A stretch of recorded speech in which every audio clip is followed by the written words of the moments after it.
Punjab text book board Lahore 2013 का ये question है जिसमें कि हमें जो है वो 3 मैट्रिसेस गिवन है। और इन 3 मैट्रिसेस में जो है हमने बेसिकली ये प्रॉपर्टी देखनी होगी कि आया कि अगर हम इन तीनों मैट्रिसेस को इस तरह मल्टीप्लाई करें कि अगर पहले बी और सी का प्रोडक्ट लिया जाए और इनका जो आंसर आता है, फर्स्ट करें इनका आंसर एक डी मैट्रिक्स आ जाता है, तो इसको फिर ए को डी से मल्टीप्लाई किया जाए, ठीक है। और फिर इधर हम ऐसे कह रहे हैं कि अगर हम बी ए और बी को पहले मल्टीप्लाई करें, फर्स्ट करें, इससे हमें कोई आंसर ई मैट्रिक्स मिलता है, और फिर ई को सी से मल्टीप्लाई किया जाए, दोनों सूरतों में जो हमारा आंसर आएगा वो एक ही तरह का मैट्रिक्स होगा, यानी इनमें कोई फर्क नहीं होगा। अब इस तरह की जो प्रॉपर्टी होती है जिसमें कि अगर आप देखें तो हमने जो मैट्रिसेस हैं उनकी उनकी पोजीशन नहीं बदली, ए बी सी, यहाँ भी ए बी सी, लेकिन बस ये कि पहले हम यहाँ पे प्रोडक्ट ले रहे हैं ए बी का और यहाँ पे हम ले रहे हैं बी सी का प्रोडक्ट, ठीक है। तो ऐसी प्रॉपर्टी को कहा जाता है जी एसोसिएटिव प्रॉपर्टी, जो कि हमने देखना है कि क्या ये हमारे पास जो मैट्रिसेस हैं क्या उनमें भी जो है वो एग्जिस्ट करती है कि नहीं करती, ठीक है। जिसे मैं इन शॉर्ट जो है एसोसिएटिव लॉ, और चूंकि हम मल्टीप्लाई में चेक कर रहे हैं तो यहाँ पर हम अंडर मल्टीप्लीकेशन लिख देंगे, ठीक है। आप देखें जी इसके लिए जो हमारे पास राइट हैंड साइड और लेफ्ट हैंड साइड है इनको अलग अलग हमें सॉल्व करना पड़ेगा। यानी लेफ्ट हैंड साइड पे है जी, और ये हमारे पास साइड आ रही है, और ये देखें ये हमारे पास है राइट हैंड साइड।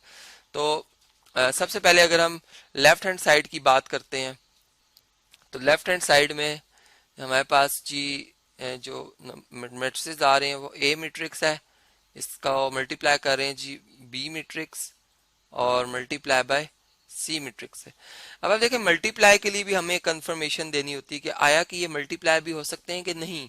तो इसके लिए हमें क्या करना होगा कि हम देखेंगे कि बी मैट्रिक्स में अगर आप देखें तो बी मैट्रिक्स में कॉलम्स की तादाद कितनी है जी। अगर इसका ऑर्डर देखा जाए तो 2/2 है, और इधर भी ऑर्डर अगर देखा जाए तो 2/2 है, यानी 2 रोज 2 कॉलम्स हैं। तो इसमें अगर आप देखें बी में कॉलम्स कॉलम्स जो है वो कितने हैं जी, चले यहाँ में लिख देता हूँ। इसमें कॉलम्स 2 हैं, और इसमें अगर आप देखें तो इसमें रोज 2 हैं, दोनों बराबर हैं। इसका मतलब कि मल्टीप्लाई कर सकते हैं, कंफर्मेशन होगी कि मल्टीप्लीकेशन पॉसिबल है। अब ए की जगह ए मैट्रिक्स जो है उसको मैं दर्ज करूंगा कि -1 2 3 0, ठीक है। ये फिलहाल इसी तरह रहेगा।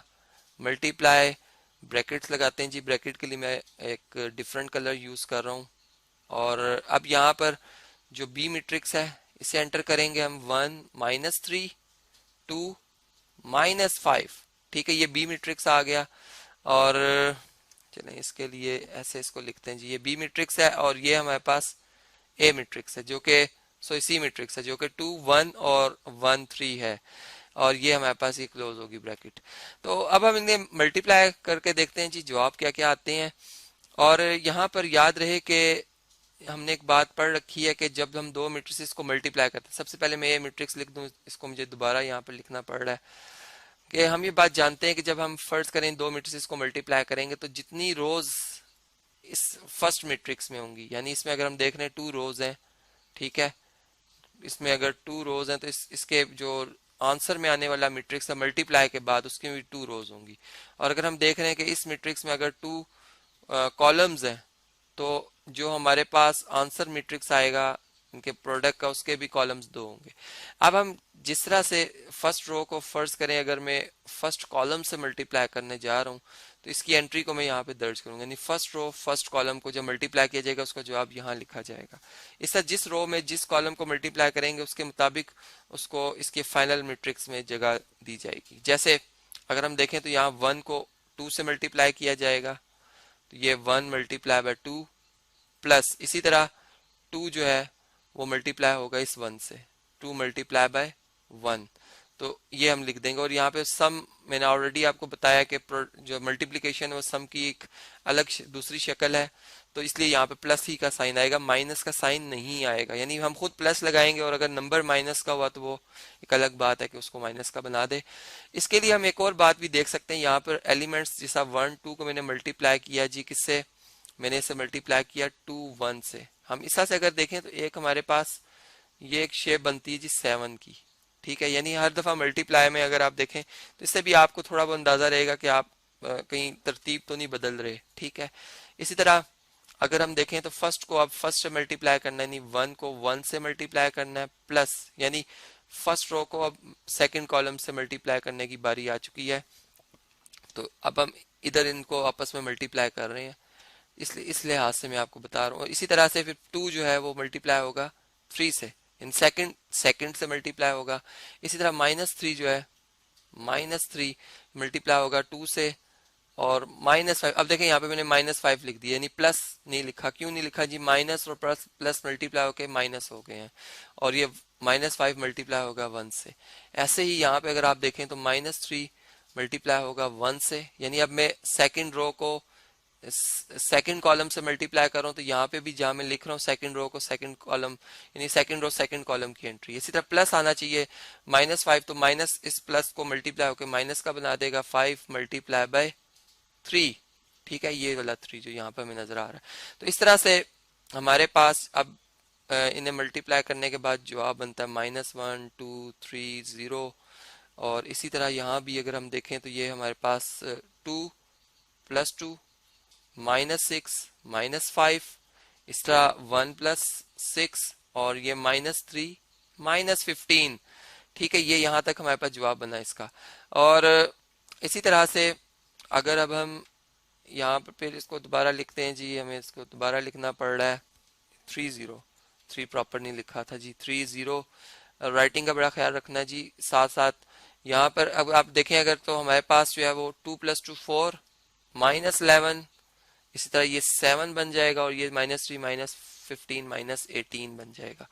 अब इन दोनों का जो प्रोडक्ट है वो भी हम ऐसे ही फाइंड करेंगे, यानी फर्स्ट रो को फर्स्ट कॉलम से, इस एंट्री को इससे मल्टीप्लाई किया जाएगा। तो हमारे पास, चलें इसका जो प्रोडक्ट बनता है उसका जवाब मैं इधर लिखता हूँ। ये -1 4 से मल्टीप्लाई होगा तो हमारा जवाब आएगा जी -4। और इसी तरह जो 3 है, ये -11 से मल्टीप्लाई होगा तो -33 आ जाएगा, जो कि मैंने इधर दर्ज किया। इसी तरह से अब हम -1 को मल्टीप्लाई करेंगे 7 से, तो यहाँ पे बन जाएगा -7, और 3 मल्टीप्लाई होगा -18 से, तो -54 आ जाएगा। ठीक है, और इसी तरह से 2 को मल्टीप्लाई किया जाएगा 4 से, तो क्या आएगा जी 8, और 0 11 से मल्टीप्लाई होगा 0 हो जाएगा, +0। ठीक है, 0 एक न्यूट्रल नंबर हम जानते हैं, तो इसलिए यहाँ पर साइन किसी भी नंबर से मल्टीप्लाई कर दें 0 से, वो 0 हो जाता है। इस तरह 2 मल्टीप्लाई बाय 7 14, और 0 मल्टीप्लाई बाय 18 0 ही आ जाएगा। माइनस का 18 है, हम इसको +0 ही लिखेंगे। तो इस तरह से इनका जो हमारे पास जवाब आया जी -37 आया है, 8 आया है, -54 में अगर 6 ऐड करें तो 61 बन जाएगा जी, और 14, यानी हमने 7 ऐड किया है 54 में, तो ये हमारे पास माइनस का 60 साइन, चूंकि दोनों वैल्यूज के माइनस के आ रहे थे। इसी तरह ये अब हमारे पास जो है लेफ्ट हैंड साइड का आंसर आ चुका है। अब हम अगर राइट हैंड साइड की बात करते हैं तो इन्हीं मेट्रिसेस को अब हमें दोबारा, यहाँ से मैं कॉपी एंड पेस्ट कर रहा हूँ जी, ताकि इसका जो हमारे पास राइट हैंड साइड का आंसर है उसके बारे में थोड़ा बहुत आपको हिंट दूंगा, बाकी आपने फिनिश खुद करना है एक असाइनमेंट के तौर पर। हम जब राइट हैंड साइड की बात करेंगे तो राइट हैंड साइड जैसे मैंने बताया कि ए बी का प्रोडक्ट पहले आएगा और फिर इसका प्रोडक्ट लिया जाएगा सी के साथ। ठीक है, तो ऐसे ही जब आप ए और बी को, अगर यहाँ पर ए मैट्रिक्स लिखोगे -1 2 3 0, ठीक है, और इसके बाद ये हमारे पास बी मैट्रिक्स है जी 1 -3 2 -5। ठीक है, अब यहाँ पर हम ब्रैकेट लगाएंगे और पहले प्रोडक्ट लेंगे इन दोनों का। कलर में डिफरेंट यूज करता हूँ ब्रैकेट के लिए जी, व्हाइट कलर यूज करते हैं, ये ब्रैकेट और ये ब्रैकेट। पहले इन दोनों का प्रोडक्ट होगा और फिर इनका जो आंसर आएगा आपने उसका प्रोडक्ट लेना है जी, किसके साथ? सी के साथ, जो कि यहाँ पर मैंने दर्ज किया 2 1 और 1 3। ठीक है, तो अगर आप इन दोनों को मल्टीप्लाई करते हो तो आपका जो जवाब आएगा यहाँ पर -1 से मल्टीप्लाई होकर -1 -9, इसी तरह फिर -2 -15, यहाँ पे हम देखते हैं 2 + 0, और ये हमारे पास क्या आता है जी 4 + 0, यानी वही बात के रोज और कॉलम्स के हवाले से जैसे मैंने मल्टीप्लाई किया। ठीक है, अब ये जो हमारे पास जवाब आया है इसको अगर हम देखें तो -10 बनता है, 2 बन जाता है, -17 4 आता है, इसको हम मल्टीप्लाई करेंगे किसके साथ जी 2 1 1 3 से।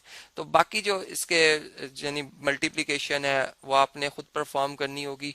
आप देखेंगे यहाँ पर ये हमने बात कंफर्म की है यहाँ पे इसको मल्टीप्लाई करके कि हमारे दोनों साइड्स का जवाब जो है वो बैलेंस आता है, यानी एक जैसा बराबर आता है। तो इस तरह से एसोसिएटिव प्रॉपर्टी जो है मल्टीप्लीकेशन में एग्जिस्ट करती है।